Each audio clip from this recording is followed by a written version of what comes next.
man who looked down. Before you read or listen to this, make sure you are alone. If you are in a room, close the door. If you are by a window, look outside and make sure there is no one there. The only way others should know about this story is by reading it or listening to it themselves. Do not repeat this out loud to anyone. He will hear you, but you are able to read it to yourself or record yourself. Right now, these are the only two exceptions I know about. Once you think you're alone, look at the screen and do not take your eyes off of it until you are finished reading or listening to a recording. He will know if you look away. It started on Sunday, November 4th, 2012. I'm in my senior year of high school and I have, had a wonderful girlfriend. We were at my house, mourning about school the next day and terribly bored. She came over so I could help her with a project that just had to be due on the next day. I had hoped we would be able to fool around a little, but she needed this A, or she would fail the marking period. We finished around 8 o'clock and she didn't need to leave until 10. So we still had 2 hours with each other, and the only other person who was home was my little 8-year-old sister, whom I had to babysit. My parents were at some dinner meeting until 10, but I knew them too well. They would be home around midnight, but I wanted to play it safe because they don't allow my girlfriend over past 8. They were afraid I would get her pregnant or something. We went on the internet because there was nothing else to do. She wasn't in the mood to fool around, and I couldn't stand another homework assignment. The internet was the only means of escaping these dull hours. We watched videos on YouTube for a while, looking up the newest popular videos until we ended up watching some creepypastas.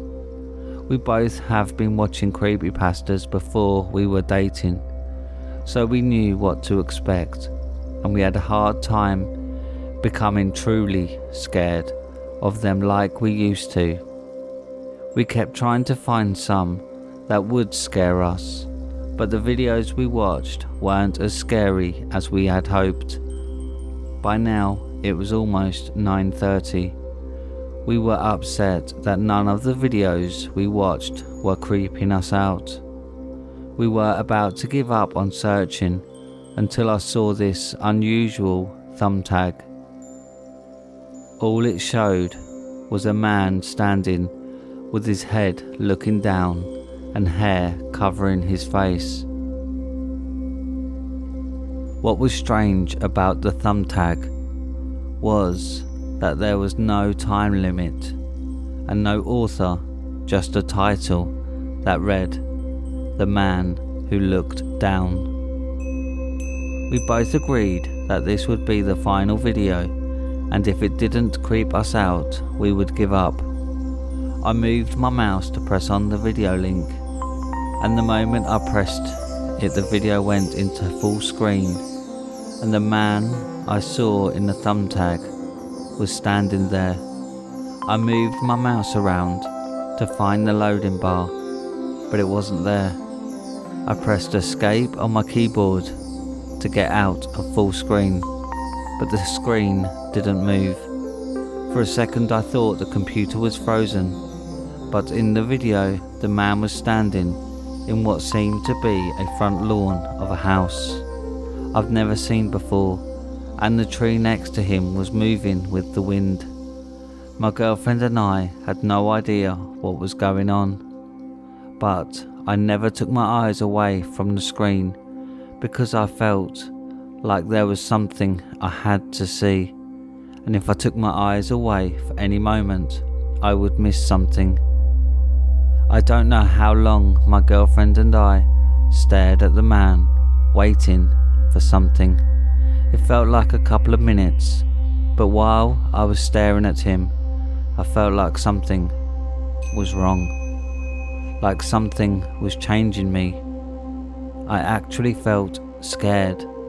I don't know if my girlfriend felt it, but I didn't have time to think about that before I felt something grab my shoulder so tight the nails pierced my skin.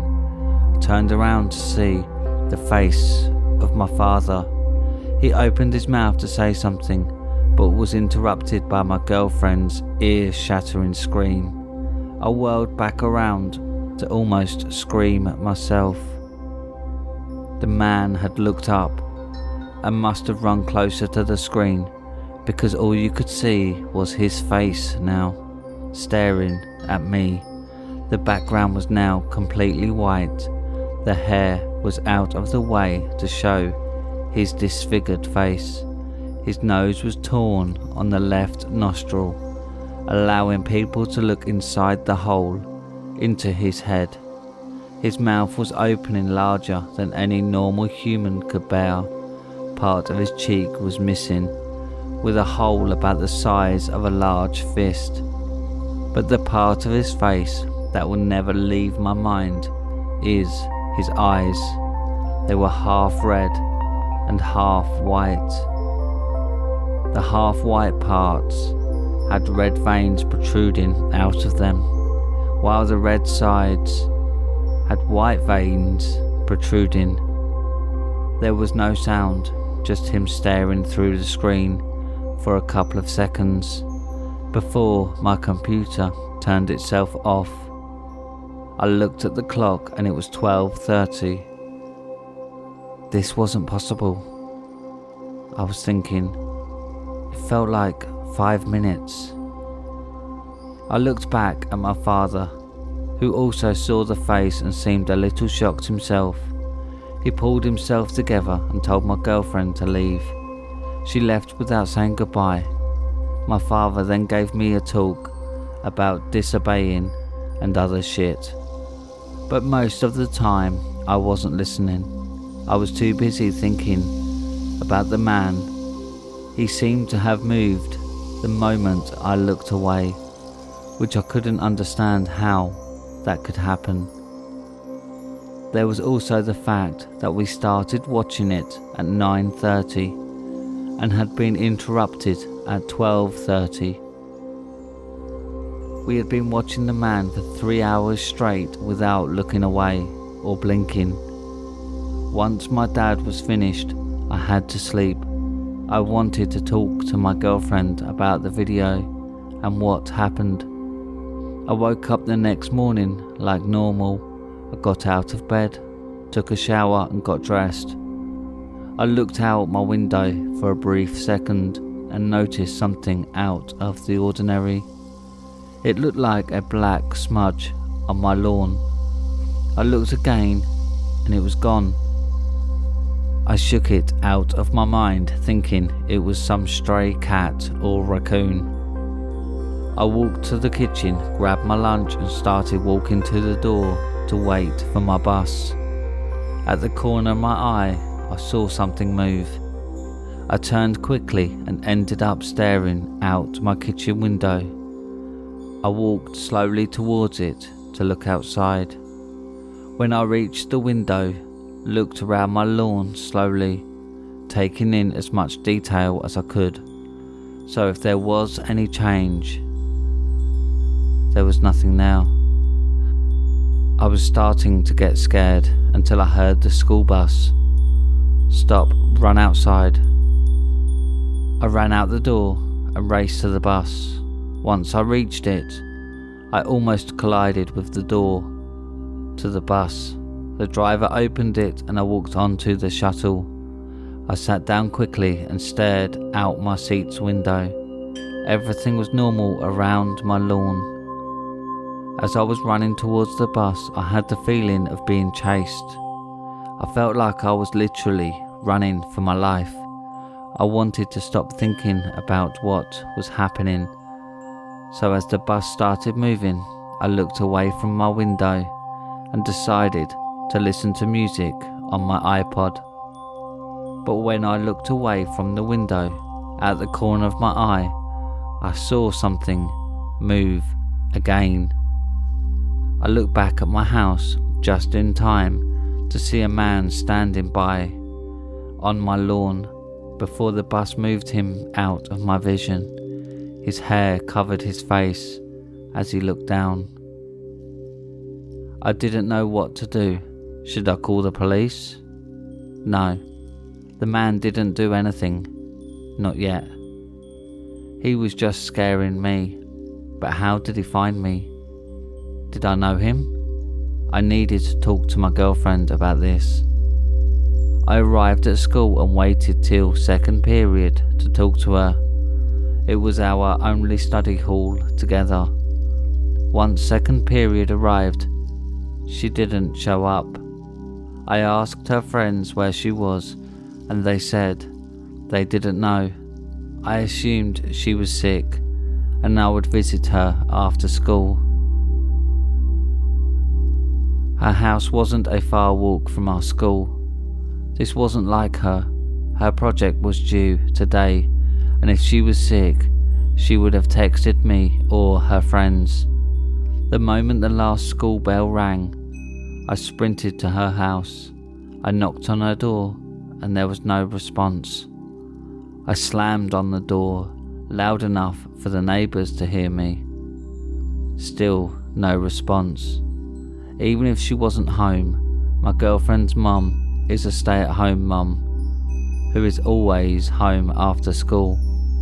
I tried to turn the doorknob, and surprisingly, the door was unlocked.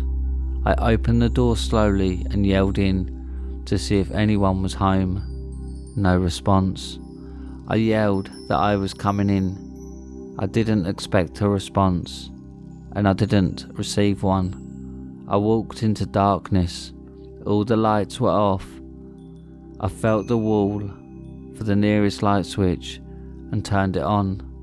The room was illuminated for a couple of seconds before the light bulbs burst. I'm still not sure about what I saw in those short seconds, but I thought there was a quick glimpse of a woman in the doorway to the kitchen. I found some curtains covering a window and opened them. The room was now filled with sunlight. I looked towards the kitchen doorway and it was empty. I didn't go into the kitchen. I didn't feel like I needed to yet. I went upstairs to my girlfriend's room instead. I opened the door to her room and stopped. I was hit with an unexplainable, horrible stench. My eyes burned. Once my eyes were able to dilate, I saw her and him. My girlfriend was on the floor kneeling, looking directly at the man. Almost every inch of her body was sliced open and bloody. I just stood there, horrified at what I was witnessing. It seemed like an eternity of staring at the man and my girlfriend before my girlfriend finally spoke. All she was able to say to me was, "I'm sorry."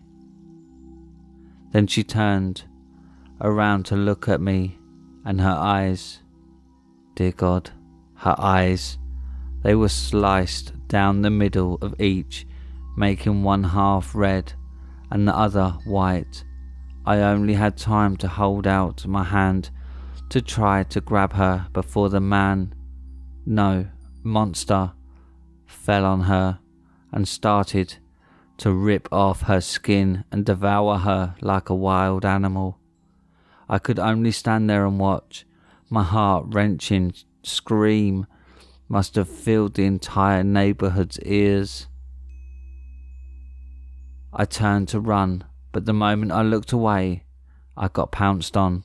The monster slammed me to the ground and started to rip off my skin.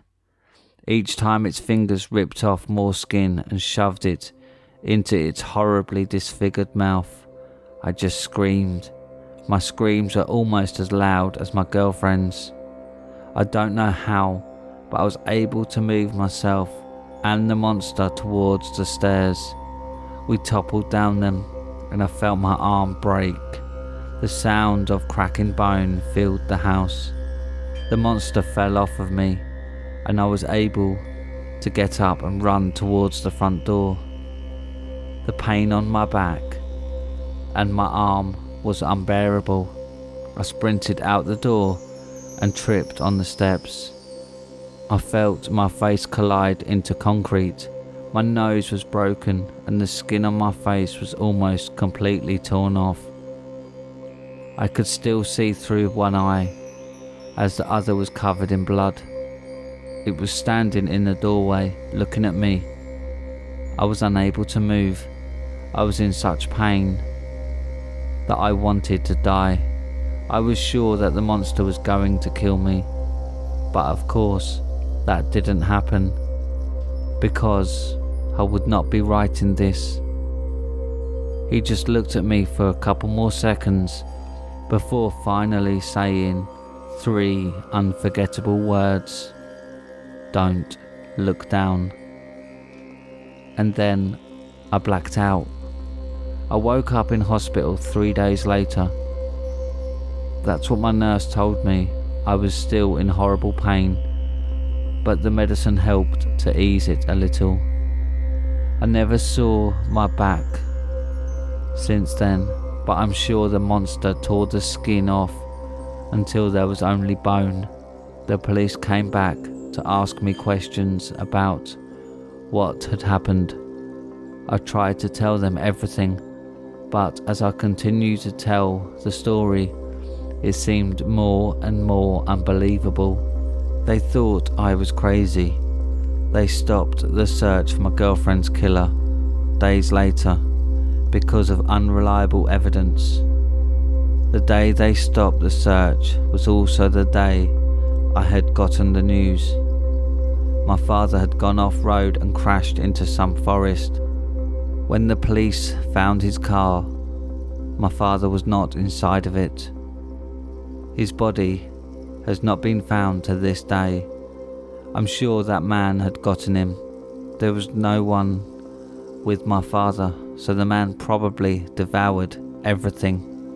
I left the hospital months later with an almost unrecognizable face, a crooked back, and a broken mind.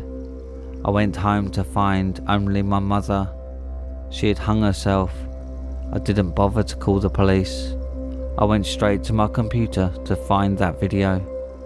After backtracking through my history, I found the video before the man who looked down video, but it wasn't there. The video that had changed my life was gone. I gave up. Shortly after looking through other videos, I closed the web browser and started writing this. Halfway through writing this, I got an email. It was a video link. I knew it was the man, but I forced myself to click the link. There he was, standing in front of another house. But this house was familiar. It was familiar because it was my house. He is behind me. I can hear his soft wheezing. I can smell his horrible, death-soaked breath. I can feel his eyes staring at me. He isn't looking down. He is looking at me. He looks for his victims on the internet. I am writing this as a warning to everyone. Don't look for me. For once I get this story somewhere on the internet, I will turn around and look down. My only regret is leaving my little sister all alone. Please forgive me, Julie.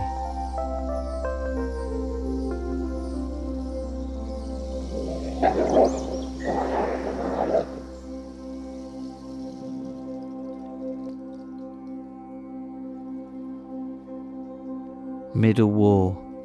Posted by Dependent Ad 87493. Hello? Is this on? Hello? I'm an Anno. I used to be a literature club member, but I quit because of something strange that happened. So I was in the club. Yuri and Monica were the only people in the club at the moment. Natsuki was talking with Sayuri about something. Yuri was reading the portrait of Markov. Monica was doing computer work. I was looking out the window when it happened. Some leaf animatronic banged on the window. I fell back in shock. He opened the window and spoke. Come on, we don't have much time. What do you mean? No time to explain. Just come on. Oh, okay, wait. Anano, what's going on? Yuri said. I don't know. He just showed up out of nowhere, I guess. I'm going with him on an adventure, I guess. Oh, okay, here. She gave me a knife. If anything bad happens, just use this, okay? Okay, Yuri, I will. I grabbed the leaf animatronic's hand and he started his flight boots, or whatever it was, and he flew us to some UFO.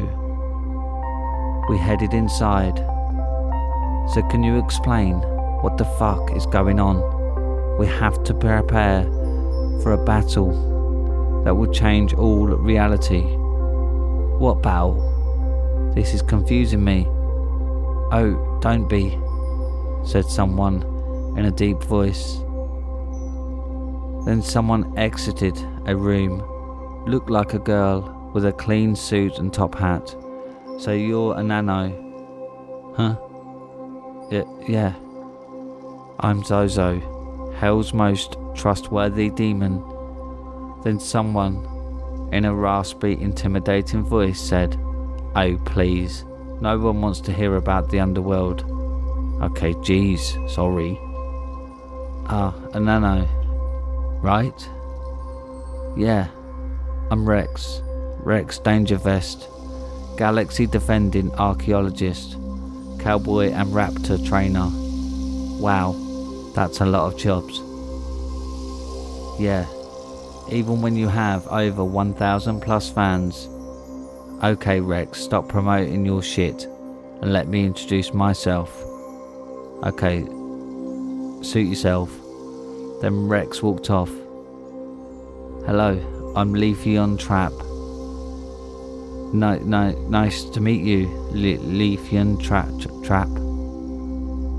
So, what are we doing exactly? We're gonna weaken the middle reality, a cult that wants to stop the LGBTQ community.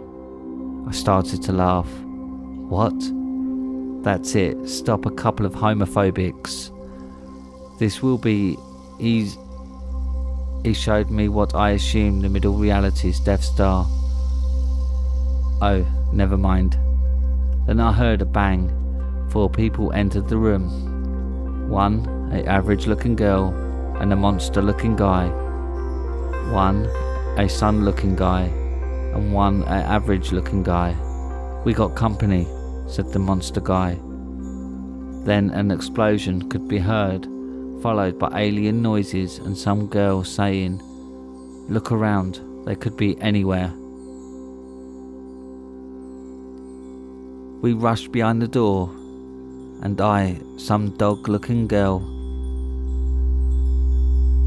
Who the fuck is that furry? That's Bella, the alter ego of Ben. Hehehe. You're kidding me. I'm serious or no?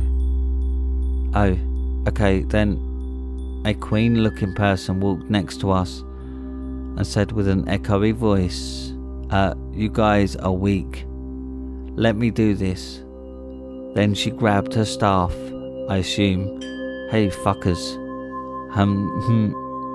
Oh, Cube Queen. You wouldn't happen to know where a couple of cute Eat this, you fucking horny fucking fairy.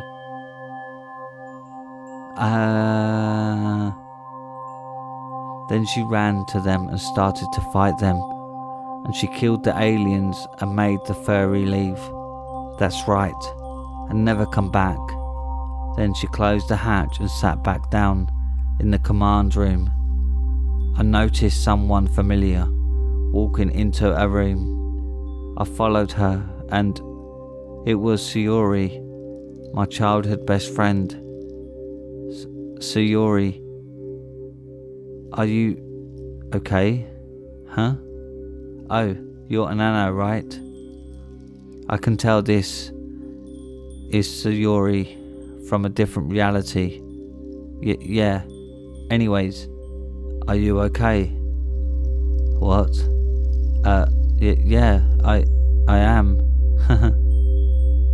I can tell she was crying because her eyes are red. Sayori, you can tell me the truth. And she started crying. Hey, what's wrong?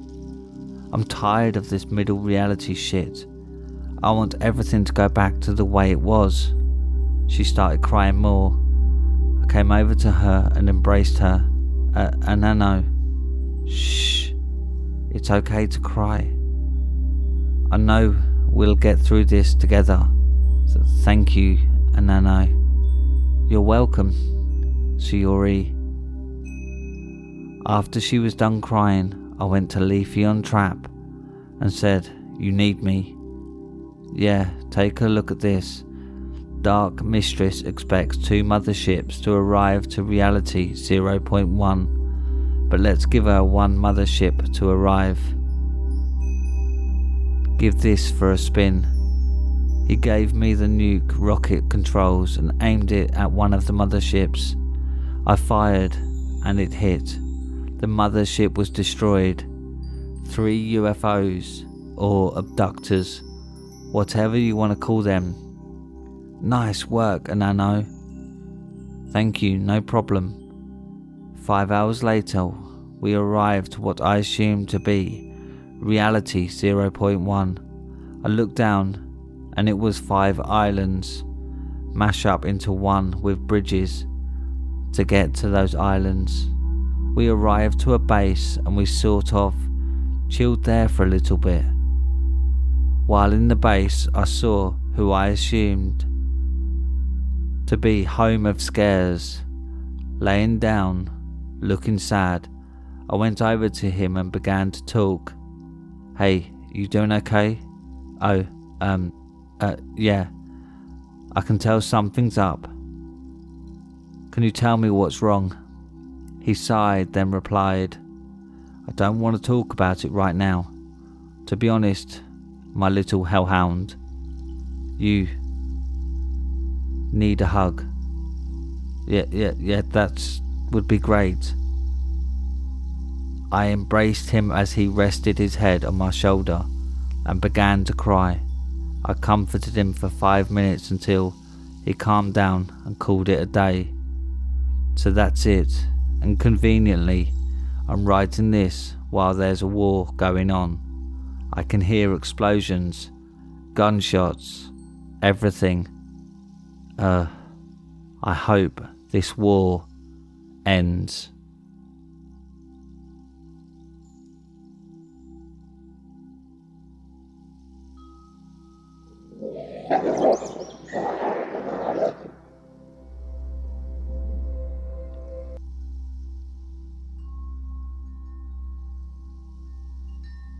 And that's it for tonight, my little hellhounds.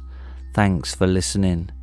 If you liked these scary stories, then don't forget to subscribe and click the like button.